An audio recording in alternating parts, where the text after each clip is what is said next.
دیکھو جو بندہ خود کما کے نہیں کھا سکتا کوئی دوسرا بھی اس کو نہیں کما کے کھلاتا، اسی طرح جو بندہ خود اپنی بخشش نہیں کروا سکتا دوسرے بھی بعد میں نہیں کروائیں گے۔ سال 2 سال بعد قبریں بھی مٹ جاتی ہیں۔ میری ایک چھوٹی سی بچی فوت ہوئی، 6 مہینے سال بعد میں قبرستان میں گیا، اتنی بڑی بڑی آگ، اتنی بڑی بڑی گھاس ہو گئی کہ مجھے ان کی قبر بھی نہیں پہچانی گئی، ملی نہیں قبر۔ اسی طریقے سے ہوگا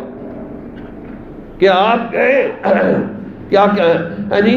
موت سے کس کو رستگاری ہے، آج وہ کل ہماری باری ہے۔ کئی بار ایسا دیکھا کہ جن کا مشین بدن تھا، معطر کفن تھا، بڑے موٹے تازے تھے اور کفن کو خوشبو لگا کے دفن کیا تھا۔ کئی بار ایسا دیکھا کہ جن کا مشین بدن تھا، معطر کفن تھا، جو ان کی قبریں کون اکھڑی، نہ عضو بدن تھا نہ تارے کفن تھا، ہر چیز گل سڑ گئی۔ تو میرے دوستو آج ہم سنجیدہ نہیں، اور نہیں دیکھا جائے گا جو کچھ آگے ہوگا، آپ کو کوئی دیکھنے دے گا وہاں کہ جاؤ چلے واپس جا کے تیاری کرو؟ بھائی ادھر ہی اپنی زندگی کے لیے بھی کام کرنا ہے اور آخرت کے لیے بھی۔ اس کا آسان طریقہ یہ ہے کہ بندہ ایک تو نماز پابندی سے پڑھے، صبح تلاوت کر لے، توبہ استغفار تک کرتا رہے۔ 2 کام ایسے ہیں اگر آپ اس کو پابندی سے کریں گے، آپ کو اللہ سے محبت نہیں کرنی پڑے گی، اللہ خود آپ سے محبت کرے گا۔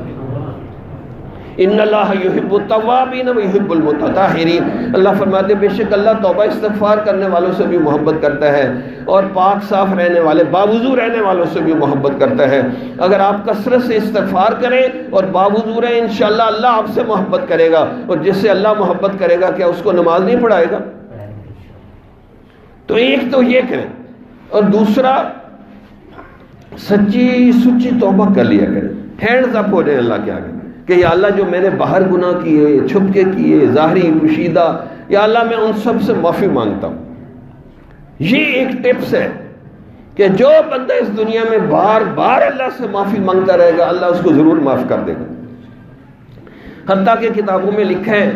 کہ کچھ لوگ ہوں گے جنہوں نے بار بار توبہ کی توڑ دی، توبہ کی توڑ دی، فرشتے کہیں گے یا اللہ یہ تو توبہ توڑتا ہی رہتا تھا، تو اللہ فرمائیں گے تم پیچھے ہٹ جاؤ، میرا اور میرے بندے کا معاملہ ہے، یہ میری طرف آ رہا تھا، گرتا تھا پھر اٹھ کے چلتا تھا، گرتا تھا پھر اٹھ کے چلتا تھا، گرتا تھا پھر اٹھ کے چلتا تھا، ماحول اس کا ایسا تھا، اس نے توبہ کرنی نہیں چھوڑی، یہ توبہ کرتا رہا، اس کے بار بار توبہ کرنے کی وجہ سے میں نے اس کو معاف کر کے جنت میں داخل کر دیا۔